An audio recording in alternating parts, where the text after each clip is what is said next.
Vector analysis में Gauss divergence theorem का एक क्वेश्चन देखते हैं। क्वेश्चन है verify divergence theorem for F vector is equal to X square I cap plus Z J cap plus Y Z two K cap taken over the cube bounded by X is equal to zero, X is equal to one, Y is equal to zero, Y is equal to one, Z is equal to zero, Z is equal to one. तो हमें यहाँ पे Gauss divergence theorem को verify करना होगा। Gauss divergence theorem क्या होती है? F factor dot D S factor over the surface s is equal to volume integral divergence of f factor dot d v. मतलब एफ फैक्टर की जगह हम डाइवर्जेंस ऑफ एफ फैक्टर और double integration की जगह ट्रिपल इंटीग्रेशन लगा देते हैं, तो इसकी वैल्यू हम इससे आसानी से निकाल सकते हैं। तो यहाँ पे हमें वेरीफाई करना है कि क्या इससे जो वैल्यू निकलती है और इससे वैल्यू निकलती है वो बराबर होती है, यही हमें दिखाना है। तो पहले हम इसका डायग्राम बनाते हैं। Over the cube bounded by this, तो यहाँ पे क्यूब जो बनेगा वो इस तरह का कुछ बनेगा, जिसमें नीचे बेस ये एक्स एक्सिस है, ये वाई एक्सिस, ये जेड एक्सिस। इसमें जो 6 सरफेसेस होंगी इस क्यूब में S1 S2 S3 S4 S5 और S6 होंगी, जिसमें पहला नीचे वाला जो सरफेस है OABC, उसके अपोजिट सरफेस जो है वो क्या होगा, DEFG लिख सकते हैं उसको।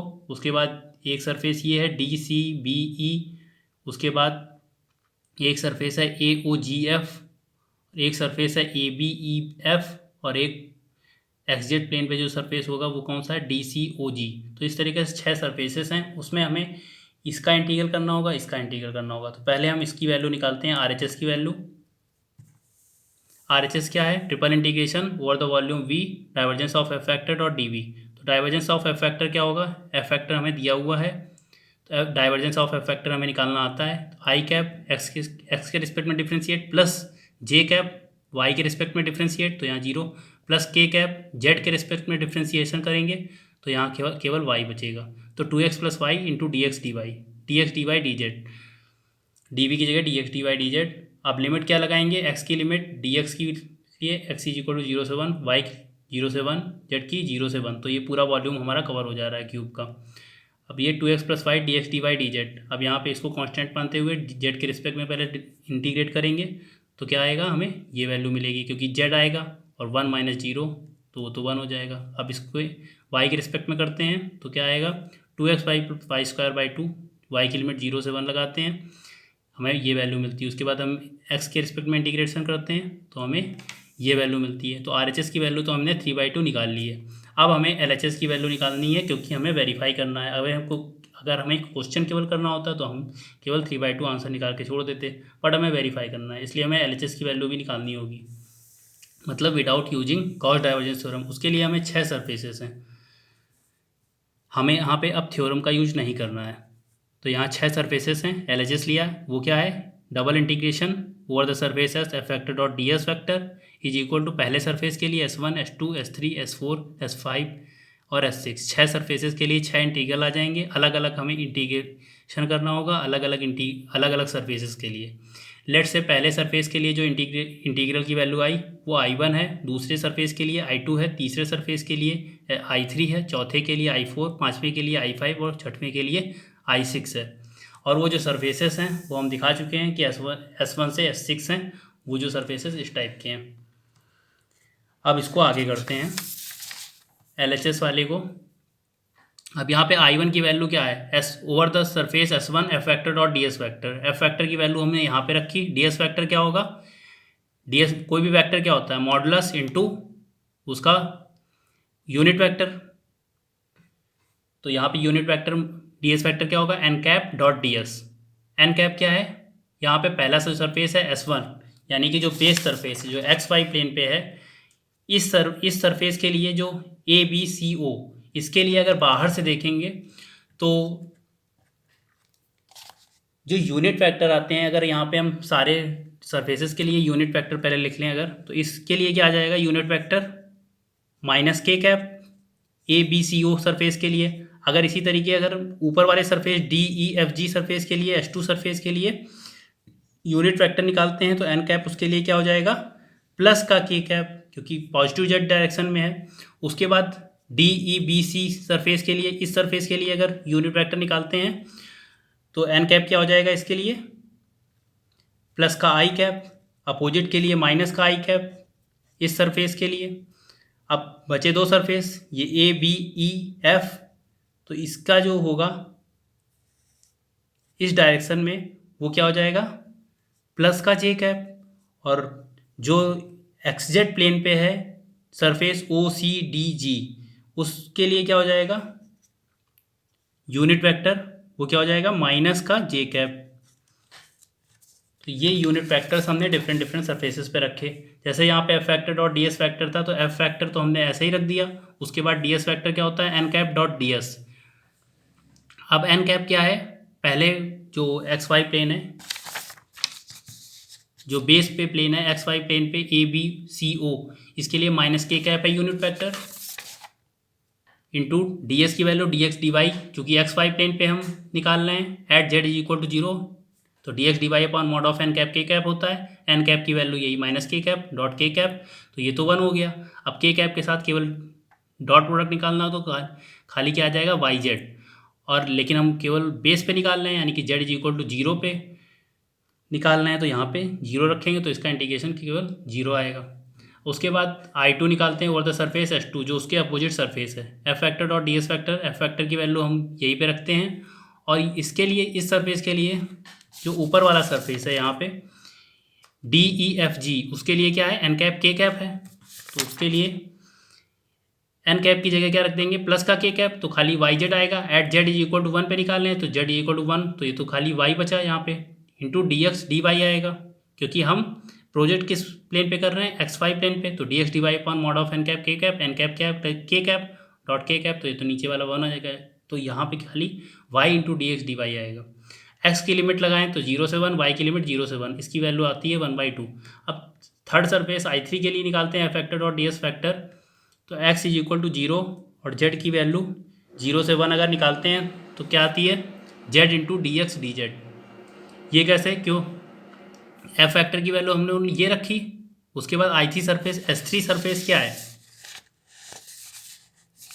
X z surface, x surface और जेड सरफेस, तो हम इस सरफेस के लिए निकाल रहे हैं B C D E, B C D E surface के लिए अगर निकालते हैं तो इसके लिए यूनिट वेक्टर क्या है i cap,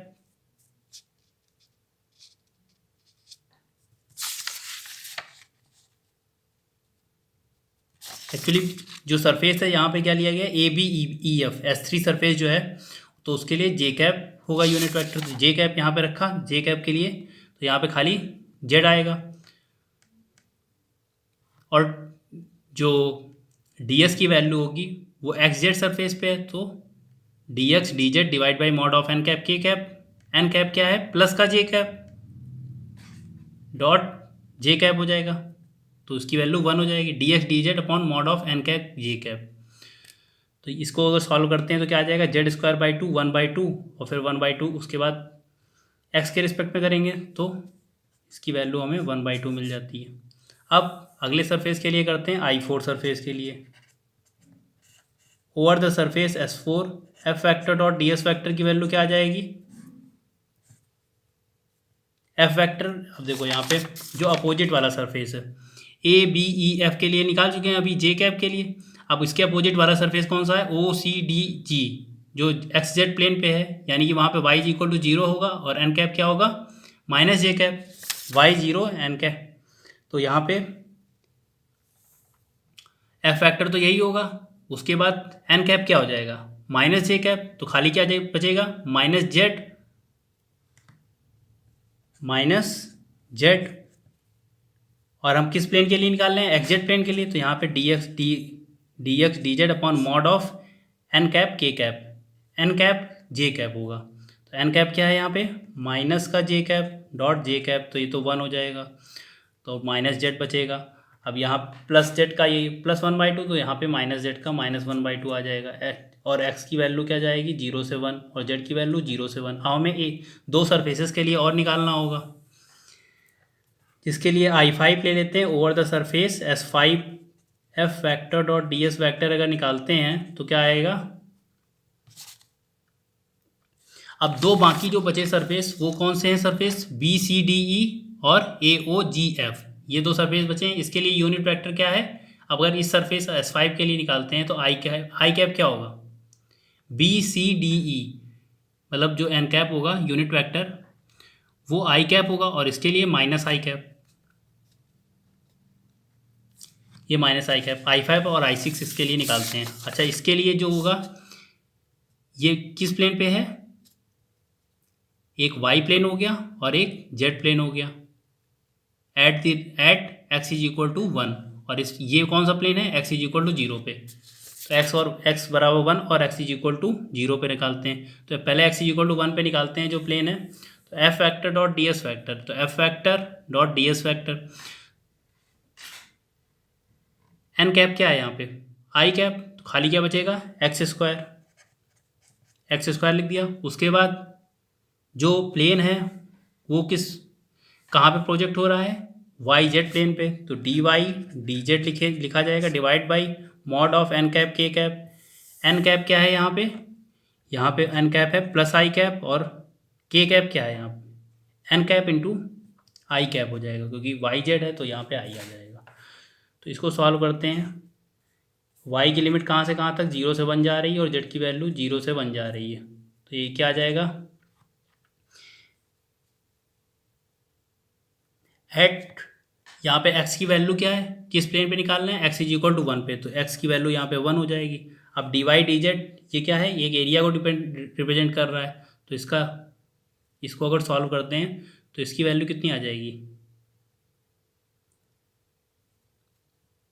D y d z length क्या हो जाएगी 1 1, इसका -1/2, इसका 1। अब लास्ट एक सरफेस बचा है I6, उसके लिए S6 सरफेस के लिए F factor dot D S factor, वो सरफेस कौन सा है, वाई जेड प्लेन पे at x is equal to 0, AOGF, जिसका यूनिट वेक्टर क्या है माइनस आई कैप, और at x is equal to 0 पे है। तो यहाँ पे वैल्यू रखते हैं, एफ फैक्टर क्या आ जाएगा, यहाँ पे चूंकि एन कैप की जगह क्या रखेंगे माइनस आई कैप, तो -x², लेकिन x इज इक्वल टू 0 के लिए निकाल रहे हैं, तो यहाँ पे जो वैल्यू आएगी वो क्या आ जाएगी 0, क्योंकि x इक्वल टू 0 के लिए निकाल रहे हैं, खाली ये टर्म बचेगा और x की वैल्यू 0 रखेंगे, तो ये वैल्यू